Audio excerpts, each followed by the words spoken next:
In the quiet evening breeze of Bendel town, Michael's heart boiled with a rage he refused to show.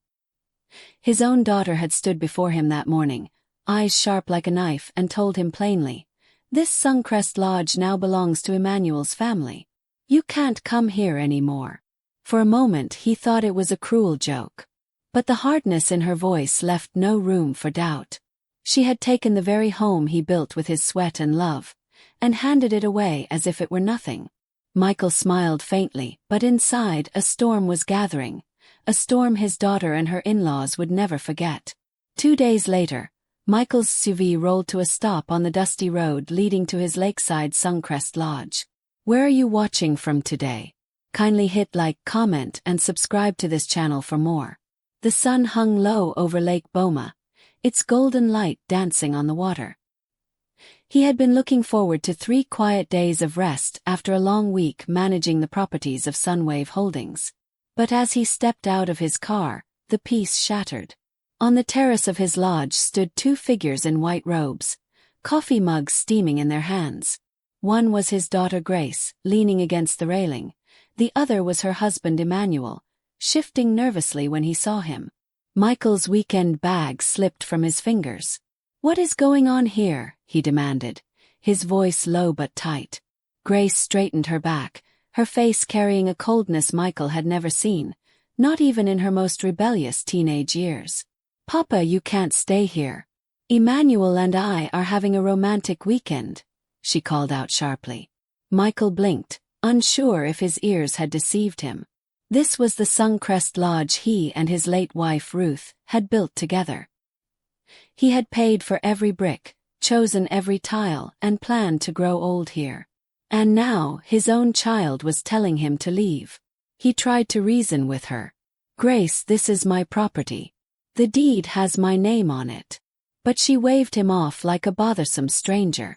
"We were here first and we're not leaving," she snapped.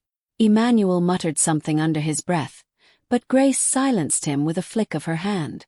"Papa, you're just in the way," she added, her voice cutting deep into Michael's chest. The words struck like a spear. In the way. This was the home where Ruth's laughter once filled the air, the place Michael visited to feel close to her memory. He stood still, staring at the daughter he had loved, raised, and sacrificed for. Memories flashed. Little Grace climbing into his lap for bedtime stories, sobbing in his arms at Ruth's funeral, calling him Papa with warmth in her voice. But now, she stood on the terrace like a stranger, guarding his own door against him. "Fine," Michael said at last, the word tasting like ash. He bent to pick up his bag, knees aching, his dignity even heavier than the weight of the luggage. "Good," Grace called back. "Next time, call before coming." Michael walked back to his car, each step feeling like a retreat from a war he never wanted. The drive back to Bendel town felt longer than usual. Michael gripped the steering wheel so tightly that his knuckles turned pale. In his rearview mirror, Grace and Emmanuel were already seated again on the terrace, their heads close together as if discussing plans for a future that did not include him. The sight burned into his memory like a brand. He drove on in silence, the hum of the road beneath him only reminding him that he was leaving behind what he had fought for his entire life. By Monday evening, Michael sat in his study with a cup of lukewarm coffee, staring at the wall without really seeing it. 3 days had crawled by since Grace had thrown him out of Suncrest Lodge. He had half expected a phone call, maybe even an apology, but none came. Instead, the sound of his phone ringing broke the heavy silence. When he answered, her voice was colder than ever. "Papa, Emmanuel and I have decided. The lodge now belongs to his parents." Michael's hand froze halfway to his lips. "What did you just say?" he asked, his voice dropping. Grace's tone didn't waver. "It's theirs now. You're not allowed to go there anymore." It was as if the air had been punched out of his lungs. This was the property he had worked 3 decades to build and furnish, a place full of memories of Ruth. "You can't just take my home," he said, his voice hardening. But Grace cut in sharply. "I can and I have. They need it more than you do." For a moment, Michael's thoughts flashed back to all he had done for her, The $12,000 he spent on her wedding, the car he bought for her when she was struggling, the countless times he cleared her debts without complaint. He had done it all thinking it was love. But now, his own daughter stood on the other side of the line, speaking to him as if he were an obstacle to be removed. "Grace," he said quietly, "those are strangers to me. I will not hand over my home to them." A dangerous silence followed, and when Grace spoke again, her voice dripped with venom. "You're being selfish. Mama would be ashamed of you." That was the line that shattered something deep inside him. Ruth would never have supported this betrayal. Never. "Your mother," Michael said slowly, "would be horrified by what you've become." The phone went silent except for her sharp intake of breath. Without another word, Michael ended the call. For the first time in years, he had hung up on his daughter. Michael sat in his chair long after the call ended, the phone resting silently in his palm. Outside, the traffic of Bendel town moved along its usual rhythm, but inside his study, something had shifted. The grief that had weighed on him for 3 years began to feel lighter, replaced by a strange, sharp clarity. Grace had drawn her battle line. Now it was his turn to respond. Not with shouting, not with pleading, but with precision. The next morning, Michael brewed his coffee and opened his laptop. His fingers moved across the keyboard with the same focus he once used when negotiating million-dollar building contracts. He pulled up property laws, scanned regulations, and studied the fine print of ownership protection. Every line he read became another brick in the wall he was planning to build between himself and those who sought to take what was his. By afternoon, Michael was seated in the office of his longtime lawyer, Henry Caillou, a sharp, composed man whose mind was as quick as a hawk's eyes. "Michael," Henry said, shaking his hand firmly, "what's troubling you?" Michael leaned back in the chair and spoke plainly. "I need to protect my lodge from someone who believes they can claim it." Henry raised an eyebrow. "Family member." Michael nodded. "That will be messy," Henry replied. "But not impossible." Henry began listing options. Tightening the title documents, restructuring ownership, or moving the property under a trust. Michael listened, nodding slowly, but his mind was already running ahead. He needed something faster. "How quickly can we make it untouchable?" he asked. Henry tapped his pen against the desk. "If we act immediately, we can secure the lodge in a matter of days." Grace's voice from a recent message echoed in Michael's head. "Emmanuel's parents are coming to see the lodge this weekend." That meant there was no time for slow measures. "We start today," Michael said.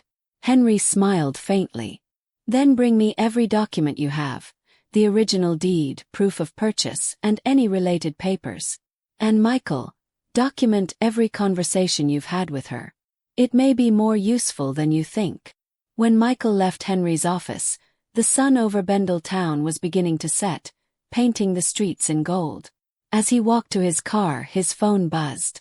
Grace's name appeared on the screen. Against his better judgment, he answered.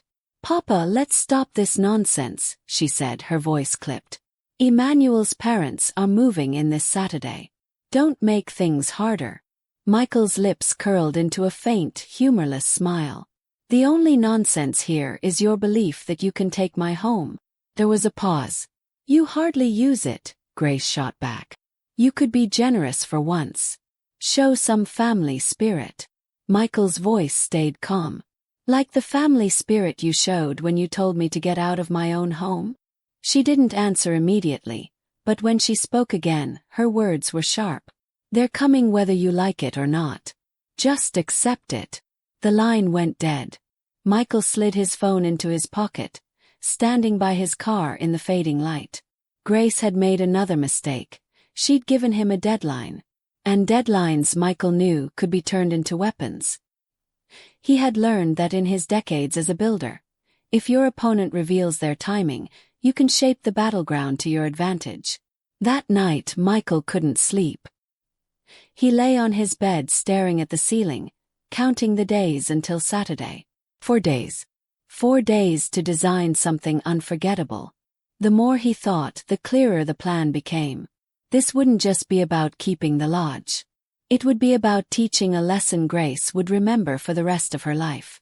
By morning, Michael had made a decision. He would pay a visit to his neighbor, David O'Say, a young man with a genius for technology and a deep sense of gratitude toward Michael for helping him fix a flooding problem the previous year. If anyone could turn Suncrest Lodge into an unshakable fortress, and perhaps something more, it was David.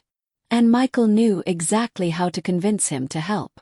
At exactly 9 a.m., Michael knocked on David O'Say's door. David opened it wearing a faded t-shirt with a tech company logo and a smile that hinted at curiosity. "Michael, good to see you," he said, stepping aside. Michael walked into David's small but cluttered office, where 3 monitors glowed with lines of code and gadgets lay scattered across the desk. "I need your help with a creative project," Michael began, his voice calm but carrying weight. David raised an eyebrow.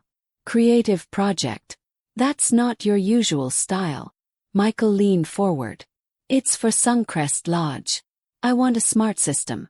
Motion sensors, automated lights, voice messages, maybe even some effects to make unwanted guests very uncomfortable." David's eyes lit up instantly. "Like a high-tech haunted house." Michael gave a faint smile. "Close enough. But it must be legal and flawless." 2 hours later, David's SUV was packed with enough equipment to outfit a small control center. Motion detectors, wireless speakers, programmable LED strips, hidden cameras, and a tablet loaded with automation software. As they drove toward Lake Boma, David outlined his vision. "We'll program cascading triggers. Movement turns on lights, lights activate voice warnings, and voice warnings can trigger water systems. The house will seem alive." Michael nodded in approval. When they arrived, the calm beauty of Suncrest Lodge stood in sharp contrast to the storm they were about to create. David wasted no time mapping every room for sensor placement. "We'll put one here at the entrance," he explained, installing a small device above the door. "The moment someone walks in, the lights will flash, and the system will announce, 'You are trespassing.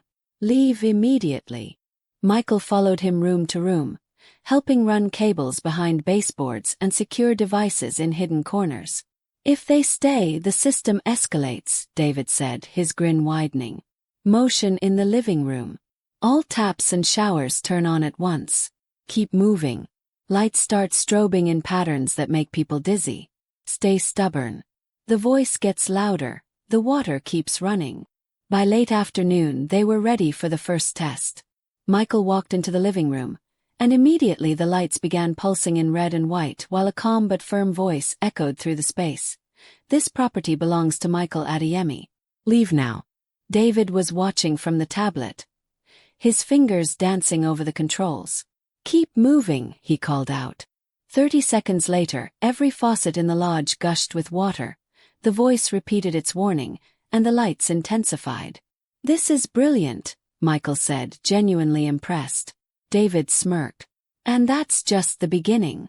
I can add battery backup so even if they cut power, the system keeps running for days.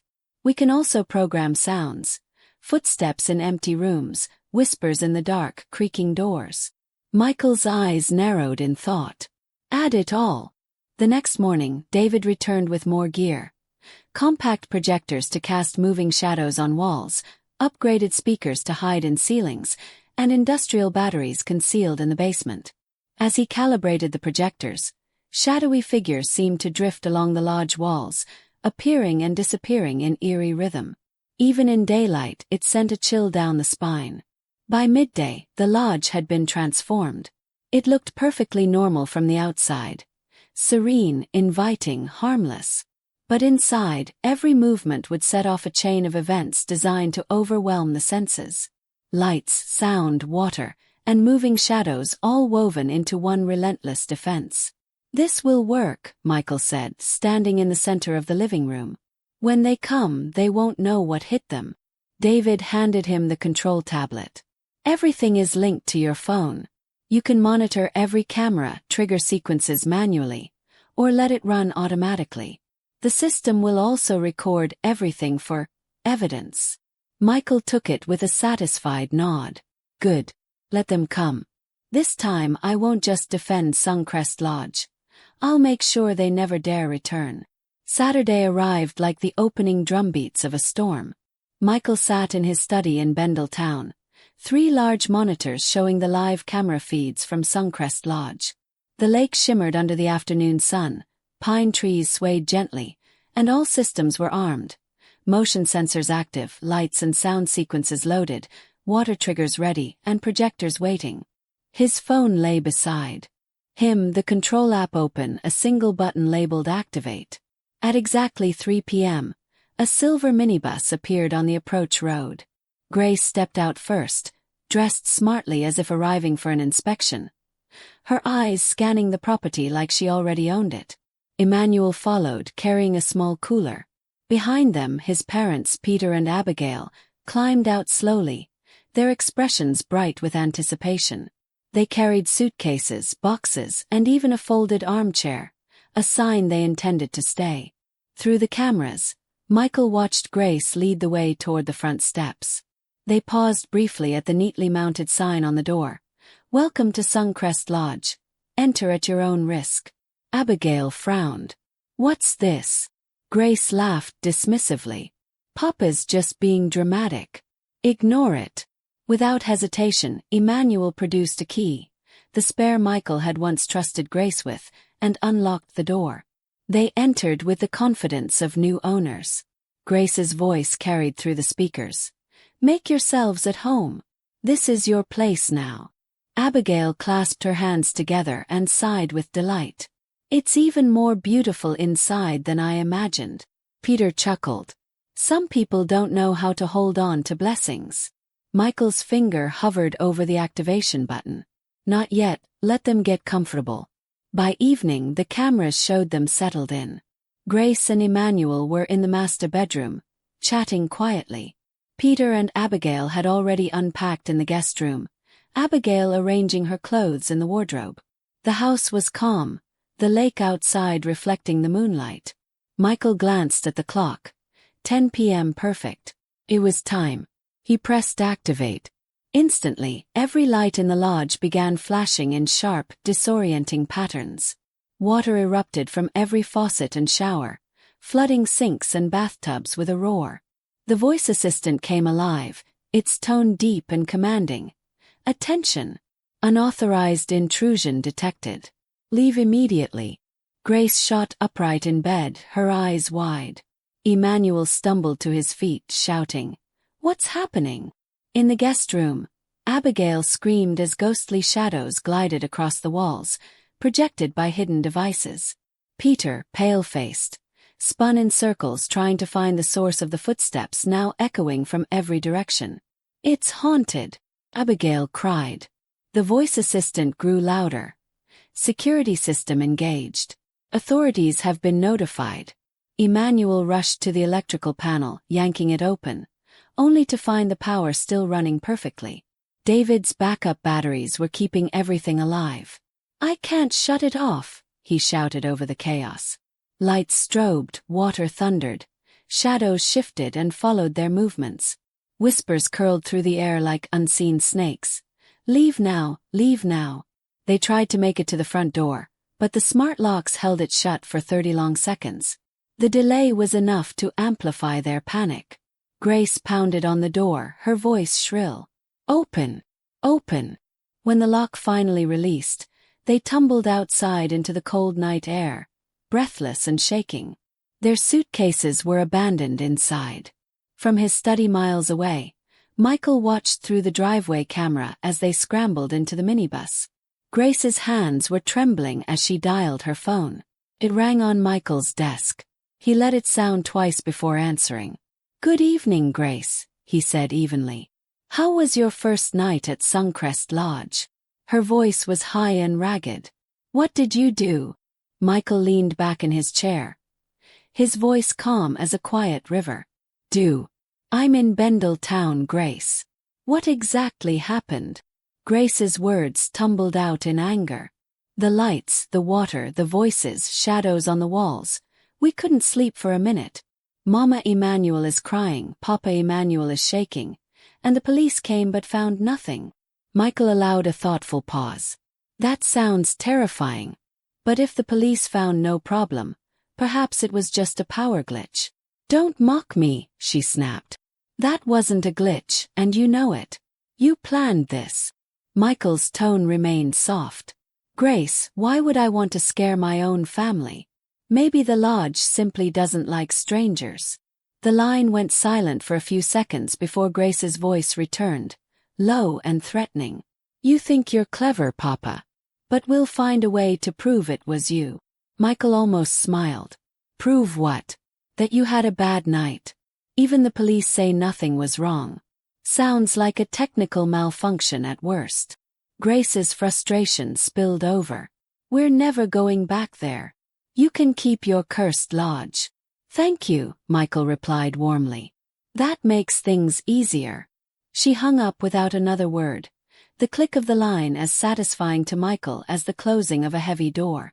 2 days later, the driveway camera showed Emmanuel arriving in a small truck with a locksmith. Michael watched as they inspected the front door. After a few minutes, the locksmith shook his head. "These aren't normal locks, sir. They're part of a full smart security system with backup power. You can't just swap them out without reprogramming the whole system." Emmanuel's face darkened. "Can you reprogram it?" "Not without the original installer." They left empty-handed. That evening, just as Michael expected, there was a loud knock at his own front door.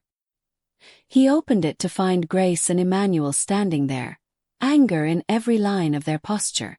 "Papa, stop this game and give us the lodge," Grace demanded. Michael's reply was measured. "Smart home security is very effective against intruders. Perhaps you should try it at your own house." Emmanuel stepped closer. "If you don't hand it over, forget you have a daughter." Michael met his gaze without flinching. "Is that a threat or a promise?" Grace's eyes flashed. "We'll destroy your reputation, make everyone see the truth about you." Michael tilted his head slightly. "The truth? That I refuse to let my home be stolen." Emmanuel's voice rose. "We have friends, connections. We'll make your life miserable until you give in." Michael remained calm. "You've already done your worst, and I'm still here." Grace stepped forward, her voice breaking into a shriek. "When I have children, they'll never know you. You'll die alone, forgotten." Once, those words would have crushed him. But now, they only confirmed what he already knew. She was willing to use anything as a weapon, even her future children. He smiled faintly. "Just as you forgot to ask before giving away my home." Grace's voice trembled with rage. "This isn't over." Michael's tone was quiet but final. "It is, Grace. More than you know." She frowned, sensing something she couldn't name. "What do you mean?" He didn't answer, letting the silence speak. The next morning, Michael sat in the conference room of his trusted notary, David Mensa. Grace, Emmanuel, and Emmanuel's parents walked in, expecting to argue their way into ownership. Instead, David slid a set of documents across the table. "Mr. Adeyemi no longer owns Suncrest Lodge. It was legally transferred to the Bright Path Foundation on Monday." Grace's jaw dropped. "You did what?" Michael's voice was steady. "The foundation helps homeless families. The transfer is complete and permanent. I still have lifetime access, but none of you will ever have any claim to it." Emmanuel's parents looked stunned. Grace's face twisted in disbelief. "You can't do this to us." "I just did," Michael replied. "Consider it justice." Grace's voice rose, almost cracking. "You've ruined our plans. Emmanuel's parents have nowhere to go." Michael leaned back in his chair, his eyes unwavering. "They'll manage, just like you expected me to manage when you told me to leave my own home. Actions have consequences, Grace." David Mensa cleared his throat. "The transfer is legal, binding, and irrevocable. There is nothing further to discuss." For a moment, the room was silent except for the faint hum of the ceiling fan. Then Emmanuel muttered, "You've destroyed our future." Michael shook his head slowly. "No, I've simply protected mine." Grace pushed back her chair so hard it scraped the floor. "Come on, let's go," she said sharply, leading Emmanuel and his parents toward the door. But before she left, she turned back. "You've underestimated us." Michael's reply was quiet. "No, Grace. I finally understood you." The door closed with a soft click, and for the first time in years, Michael felt the weight lift off his shoulders. David looked at him with a small smile. "You handled that with the patience of a man who's been building houses his whole life." Michael chuckled. 30 years of contracts teach you one thing: always have an exit plan. He gathered the documents, shook David's hand, and stepped into the bright Bendel town sunlight. 2 days later, Michael drove back to Suncrest Lodge. The road curved along Lake Boma, its waters shimmering under the midday sun. As he approached, the lodge stood just as it had before, calm and inviting. This time, he opened the door with no hesitation, no fear of who might be inside. The air smelled fresh, untouched, truly his again. Inside, he began dismantling David's elaborate defense system. Cameras came down, motion sensors were unplugged, and the projectors were carefully packed away for return. Within hours, the lodge was as it had been before, peaceful and ordinary, without a trace of the chaos it had witnessed. The battle was over. With a steaming cup of coffee in hand, Michael stepped onto the terrace where he and Ruth had once watched countless sunrises. The lake stretched before him, its surface reflecting soft waves of light.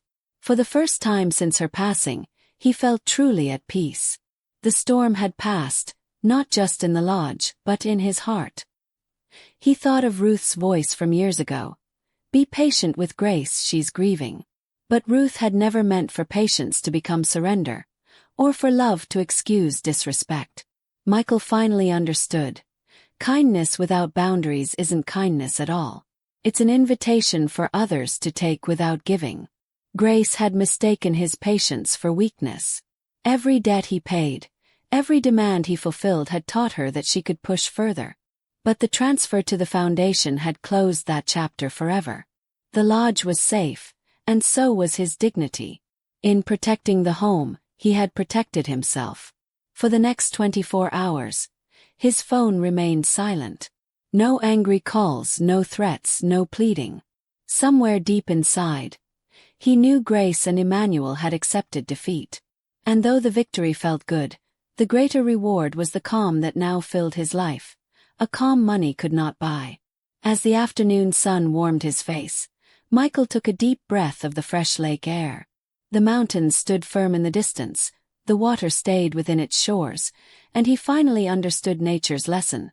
Boundaries protect beauty. Suncrest Lodge was no longer just a home. It was a reminder that peace comes when a man chooses respect over fear, and self-worth over surrender. And in that moment, Michael knew Ruth would have been proud.